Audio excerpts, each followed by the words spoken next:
Beneath modern Mexico City lie the remains of Tenochtitlan, and with them a question that has endured for centuries. Why did the Aztecs sacrifice human lives? For generations, the answer was shaped by conquest, fear, and spectacle, reducing a complex civilization to images of blood and stone. This narrative moves beyond caricature. Aztec human sacrifice was not an act of senseless cruelty, but a ritual obligation rooted in a cosmology where the universe itself was fragile, sustained only through divine exchange. The sun rose because it was fed. Time endured because blood was offered. Life continued at a cost the Aztecs believed unavoidable. To understand sacrifice is not to excuse it, nor to deny its violence, but to confront the power of belief when survival is framed as sacred duty. What follows is a history of devotion and destruction, myth and reality, one that challenges how civilizations explain violence, and how memory transforms it. The first Spanish witnesses who entered the Valley of Mexico believed they had stepped not merely into a foreign civilization, but into a nightmare shaped by blood and stone. Towers rose from the lake like mountains pulled from the water, their stairways darkened by old stains. At the summit of the great temple of Tenochtitlan, Bernal Diaz del Castillo would later write, "Priests cut open human chests with such speed and skill that the heart was torn out while still beating." These descriptions would echo through Europe for centuries, forging the Aztecs into an archetype of ritual cruelty. Yet such accounts, though not fabricated, were filtered through fear, cultural incomprehension, and political necessity. To understand Aztec human sacrifice, one must step outside the moral framework of post-Christian Europe and enter a universe governed by cosmic debt, divine hunger, and the fragile continuation of the sun itself. In the Aztec worldview, the universe was neither benevolent nor stable. Creation was not a single divine act, but a repeated struggle, an ongoing gamble against annihilation. The gods themselves had died to create the present world. According to the myth of the five suns, 4 previous eras had already ended in catastrophe, devoured by jaguars, swept away by floods, burned by fire, or scattered by winds. The current age, the 5th sun, existed only because the gods had sacrificed themselves at Teotihuacan, throwing their bodies into the sacred fire so that the sun might move across the sky. Humanity, born afterward, lived under an unspoken contract. Life could continue only if the gods were repaid in kind.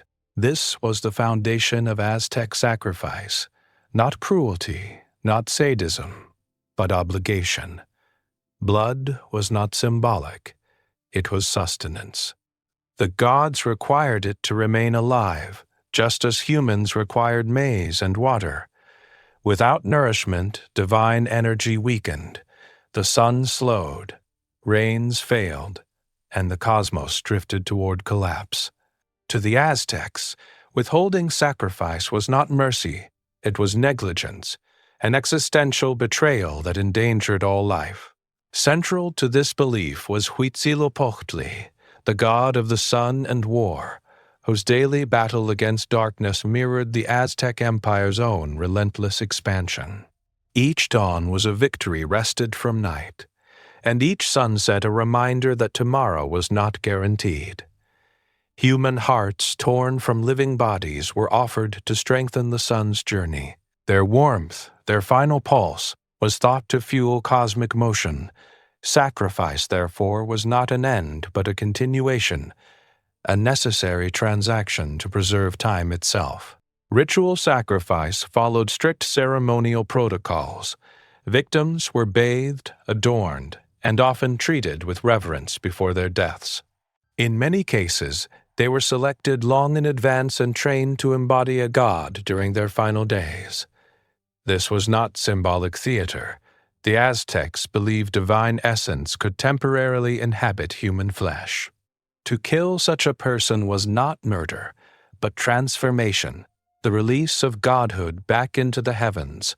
The victim's death was thus both sacred culmination and cosmic renewal.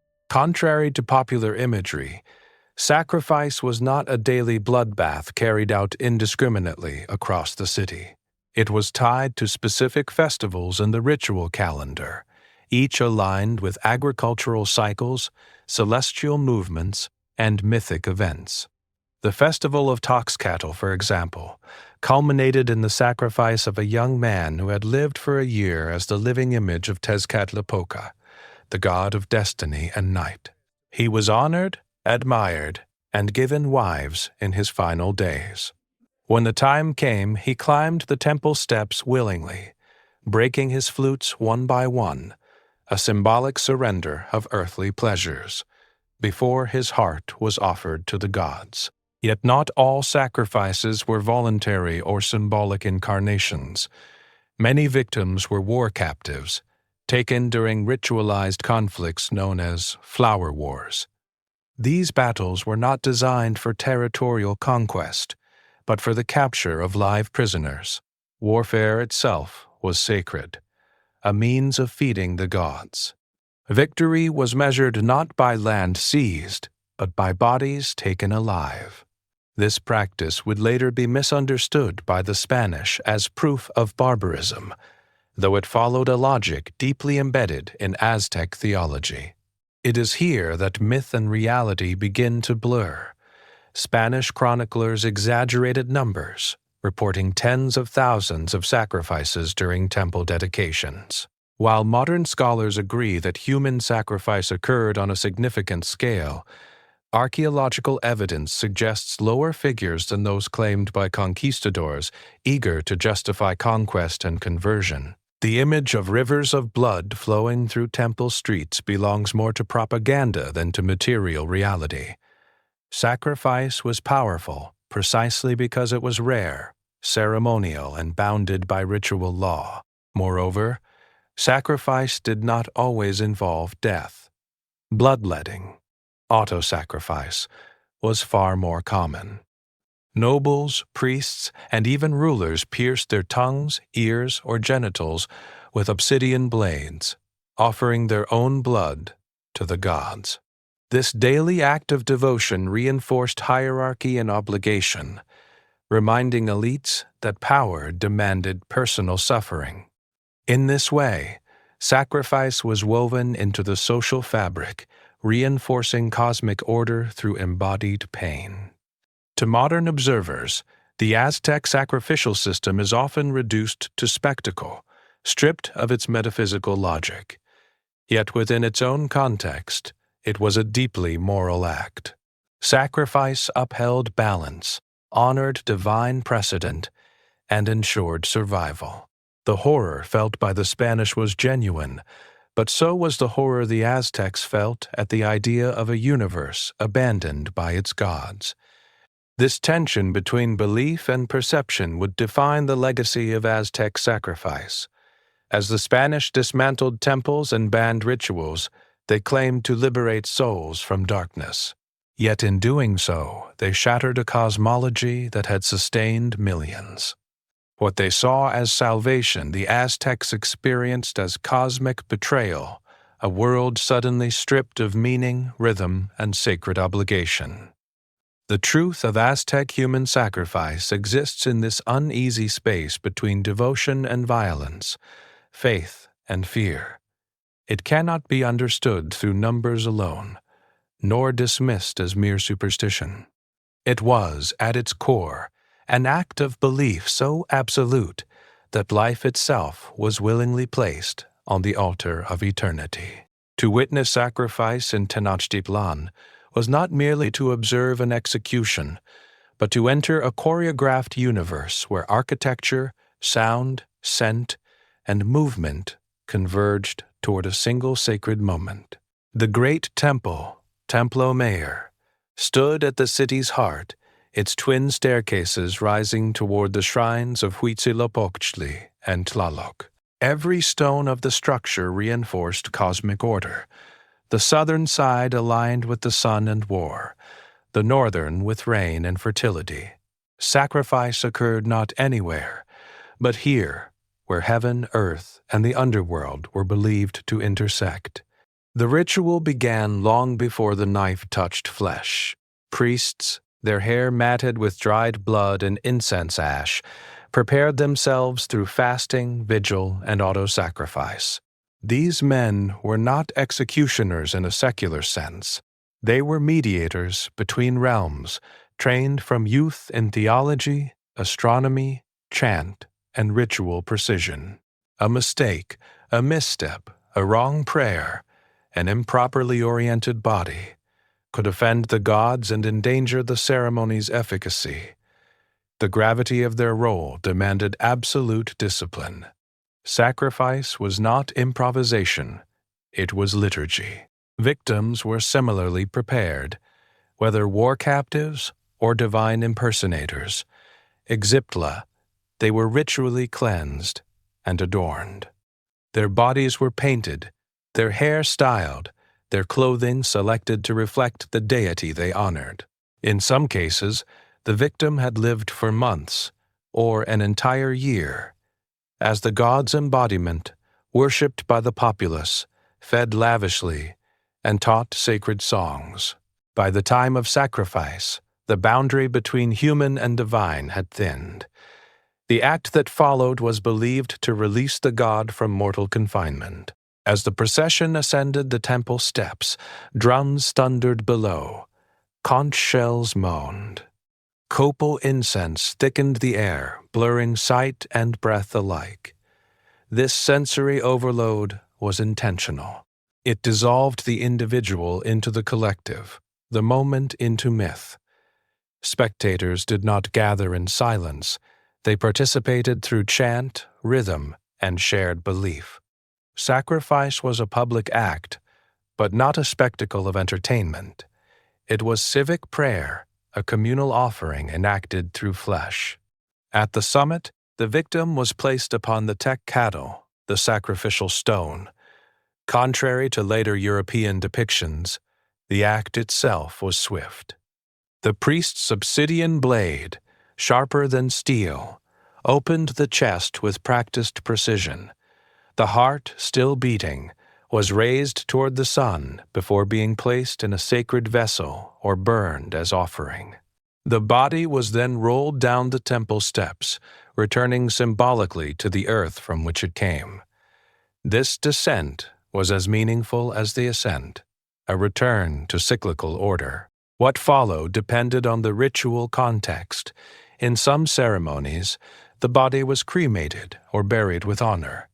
In others, parts were distributed for ritual consumption, a practice that has provoked enduring controversy. While cannibalism did occur, it was limited, ceremonial, and bound by strict rules. Flesh was consumed not as food, but as sacred substance, believed to contain divine essence. It was never common, never commercial, and never indiscriminate. Spanish chroniclers exaggerated its prevalence, projecting European anxieties onto unfamiliar rites. The priesthood itself formed a complex hierarchy. Some priests specialized in particular gods. Others oversaw calendars, omens, or sacred records. High priests wielded immense authority, advising rulers and interpreting divine will. Yet they were also bound by severe obligations. Self-mortification was constant. Their bodies bore scars of devotion, visible proof that service to the gods demanded sacrifice, even from those who wielded the knife. In this sense, ritual violence flowed upward as well as downward, reinforcing reciprocal obligation rather than domination alone. Sacrifice extended beyond the great temple into every layer of Aztec life. Children were offered to Tlaloc during times of drought, their tears believed to summon rain. To modern eyes, this practice appears especially horrifying, yet within Aztec cosmology, Children were considered pure, their deaths tragic but powerful. Mourning was not erased, but subsumed into belief. Grief itself became an offering. Parents wept not only for loss, but for the hope that their sacrifice would restore balance to a failing world. It is here that the emotional reality of Aztec sacrifice becomes most difficult to grasp. The Aztecs were not numb to death. Poetry from the period is saturated with melancholy, impermanence, and existential doubt. Life was described as a dream, a flower that bloomed briefly before withering.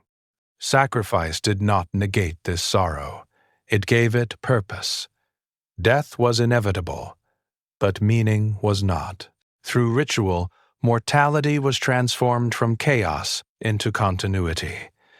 Spanish observers failed to understand this emotional logic. They saw cruelty where the Aztecs saw responsibility, savagery where they saw devotion. Their horror was sincere, but it was shaped by a worldview that framed sacrifice as heresy rather than necessity. By recording Aztec rituals through the lens of Christian morality, they flattened a complex system into caricature. Blood became the story, while belief faded into the margins. Archaeology has since complicated these narratives. Excavations at the Templo Mayor reveal careful patterning in sacrificial remains, ages, genders, orientations aligned with specific gods and festivals. This was not random slaughter. It was systematic, symbolic, and deeply ordered. The violence was real, but it was structured by theology, not impulse. To deny this is not to excuse the act, but to recognize its logic. Aztec sacrifice cannot be reduced to myth or dismissed as propaganda. It was a lived reality, shaped by fear of cosmic collapse and faith in ritual continuity. Every heart offered was an assertion that the world, though fragile, could endure one more day. In this understanding, sacrifice was not the negation of life, but its preservation at unbearable cost. The knife fell not because the Aztecs loved death, but because they feared a universe without meaning more than death itself. When the Spanish finally stood atop the shattered temples of Tenochtitlan, they believed they were not merely conquerors, but witnesses to divine judgment. The city lay drowned in smoke and ash, its canals clogged with corpses, its sacred precincts stripped of idols and stained with fresh blood. This time, not offered to gods, but spilled by steel and disease. From this ruin, a new narrative would be forged, one that transformed Aztec sacrifice from sacred obligation into proof of moral monstrosity. The story the Spanish told about the Aztecs would travel farther than any army, shaping European memory long after the empire itself was gone. The earliest accounts came from men struggling to justify what they had done. Hernán Cortés, writing to Charles V, emphasized the scale and horror of sacrifice to frame conquest as moral necessity. His letters describe temples reeking of blood, idols crusted with human remains, and priests as agents of the devil. These descriptions were not neutral observations. They were political instruments. By portraying Aztec religion as demonic, Cortés positioned himself not as an invader, but as a liberator acting in the name of Christian salvation. Bernal Díaz del Castillo, though more reflective than Cortés, followed the same logic. His vivid descriptions of beating hearts and sacrificial stones shocked European readers, feeding a growing fascination with the exotic and the grotesque. Numbers escalated with each retelling. Tens of thousands of sacrifices were reported at single ceremonies, figures that modern demography renders impossible. Yet, these exaggerations went largely unchallenged, because they served a purpose. They made conquest righteous, even inevitable. This process of myth-making did not end with eyewitness accounts. Spanish missionaries tasked with converting the surviving population amplified sacrificial imagery to dismantle indigenous belief systems. By presenting Aztec gods as bloodthirsty demons, they sought to sever emotional ties to pre-Hispanic religion. Indigenous practices were reframed not as cosmology, but as corruption. The past became something to be purged rather than understood. Yet even as missionaries condemned sacrifice, they borrowed its structure. Christian martyrdom, relic veneration, and the symbolism of Christ's sacrificed body provided a familiar framework through which conversion could proceed. The irony was rarely acknowledged. A religion centered on a God who died violently for humanity found it useful to condemn another culture for believing that divine sacrifice sustained the world. What differed was not the logic of sacrifice, but who controlled its meaning. Indigenous voices, when they appear in colonial records, reveal a different story. Nahua chroniclers, such as those who contributed to the Florentine Codex, described sacrifice with solemnity rather than horror. They acknowledged its pain, its cost, and its necessity. Their accounts lacked the theatrical excess of Spanish narratives. Hearts were offered, yes, but within a broader cosmology that emphasized balance, reciprocity, and continuity. These indigenous perspectives were often edited, reframed, or buried beneath Spanish commentary, their voices surviving only in fragments. The myth of Aztec obsession with sacrifice hardened over time. European philosophers cited it as evidence of natural savagery, using it to rank civilizations along imagined hierarchies of progress. Enlightenment thinkers who rejected religious dogma nonetheless clung to the image of the Aztecs as a cautionary tale, proof that reason alone did not guarantee morality. Sacrifice became shorthand for irrational excess, stripped of its theological foundations.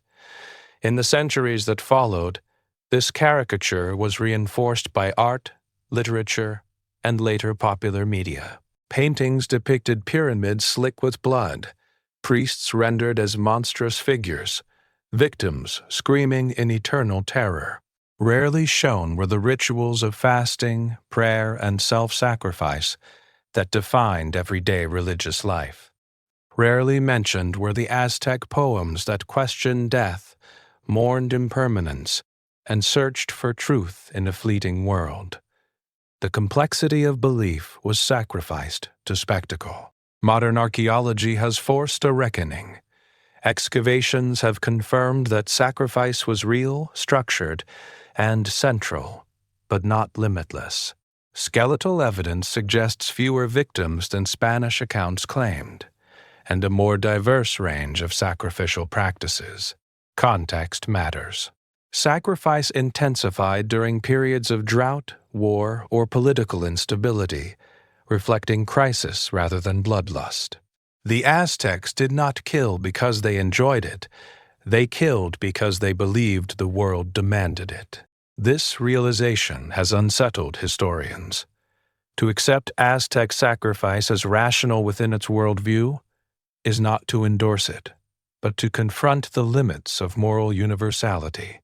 It raises uncomfortable questions about how cultures define obligation, value life, and justify violence.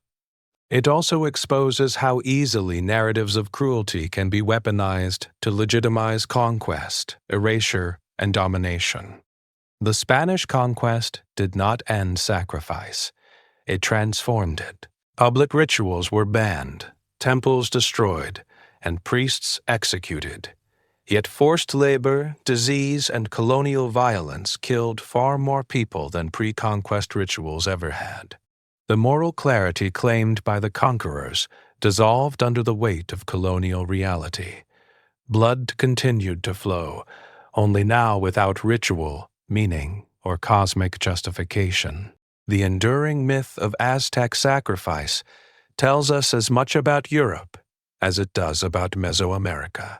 It reveals how fear shapes memory, how power shapes history, and how easily complexity is flattened into horror.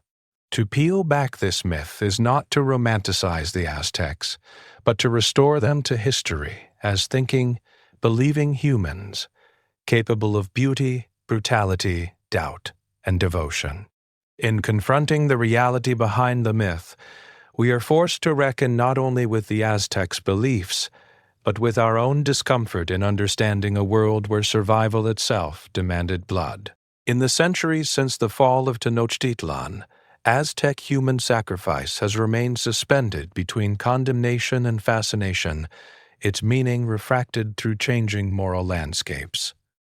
Modern scholarship, freed from the immediate pressures of conquest and conversion, has sought neither to excuse nor to sensationalize the practice, but to understand it as a historical phenomenon rooted in belief, environment, and power. This effort has revealed not a simple truth, but a field of tension between empathy and judgment, cultural relativism, and ethical clarity. To modern sensibilities, the deliberate killing of humans for religious ends is nearly impossible to reconcile with notions of morality and human rights. Yet historians are tasked not with moral verdicts, but with explanation. In this context, Aztec sacrifice emerges not as an anomaly, but as an extreme expression of a universal human impulse, the desire to impose order on a chaotic world. Across cultures, people have sacrificed animals, goods, time, and even lives to appease unseen forces. What distinguished the Aztecs was not the existence of sacrifice, but the scale at which it was embedded into state ideology and cosmic responsibility.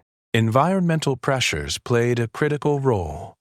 The Valley of Mexico was ecologically fragile, prone to droughts, floods, and crop failure. Maize agriculture sustained millions, but its margins were thin.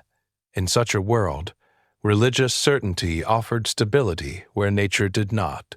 Sacrifice became a way to explain disaster and to respond to it, not with resignation, but with action. When rain failed, offerings intensified. When the sun's movement was threatened by eclipses or omens, hearts were raised skyward. The ritualized death of individuals was framed as the price of collective survival. Political power reinforced this logic. The Aztec state used sacrifice not only to nourish gods, but to legitimize authority. Rulers presented themselves as guardians of cosmic balance, intermediaries between the divine and the mortal. By sponsoring sacrifices, they demonstrated their ability to sustain the universe itself. This did not mean that belief was insincere. Rather, faith and power were mutually reinforcing. To govern was to sacrifice, and to sacrifice was to govern.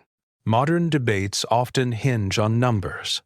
How many were killed? How frequently?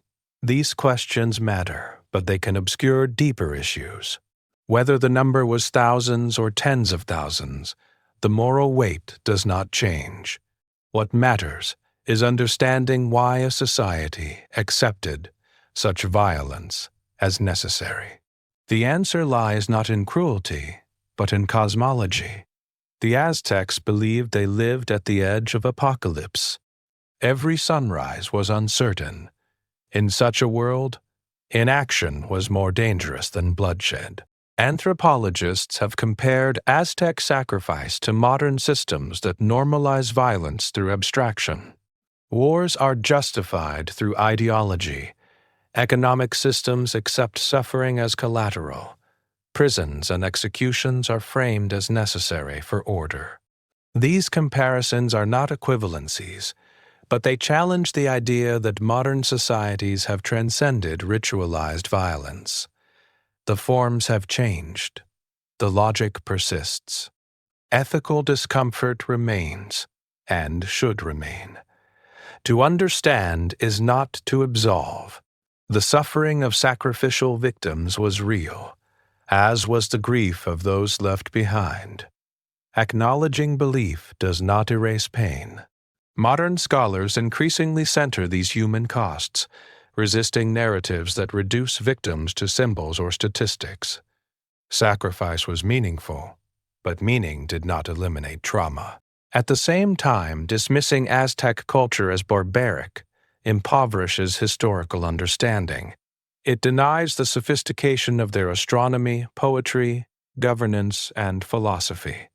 It reduces an entire civilization to a single practice, ignoring the existential questions that animated their world. Why do we live? Why must we die? How do we endure impermanence? Aztec poetry speaks often of uncertainty, of searching for truth in a fleeting world. Sacrifice was one answer among many, not the sum total of Aztec thought. In contemporary Mexico, the legacy of Aztec sacrifice is contested. It is invoked in national mythology, tourist imagery, and academic debate. Some reclaim it as evidence of indigenous resilience and cosmological depth. Others reject it as a burden imposed by colonial caricature. Both impulses reflect an ongoing struggle to reconcile pride with pain. The past cannot be purified, only understood. Education plays a crucial role in this reconciliation. When sacrifice is taught without context, it becomes spectacle. When taught without acknowledgement of suffering, it becomes apology. Balance lies in presenting Aztec sacrifice as a tragic necessity within its own worldview, one that reveals both the power and peril of absolute belief. The Aztecs were neither monsters nor martyrs. They were humans confronting a universe they believed demanded blood. In the end, the question is not whether the Aztecs were wrong, but what their story reveals about humanity. It shows how belief can sustain civilizations and destroy lives, how meaning can justify horror, how fear of extinction can make violence sacred. These lessons are not confined to the past. They echo whenever societies place ideals above individuals, whenever survival is framed as requiring sacrifice from the few for the many. Aztec human sacrifice endures in memory because it forces confrontation with an uncomfortable truth. Civilization is not defined by the absence of violence, but by how violence is explained, organized, and remembered. To study it honestly is to acknowledge that humanity's search for order has often passed through blood. The Aztecs believed the sun would stop without sacrifice. We know it would not. Yet the impulse to offer lives through war, ideology, or neglect remains. The difference lies not in belief, but in recognition. History does not absolve, but it illuminates. And in the shadow of the great temple, that illumination remains as unsettling as it is necessary.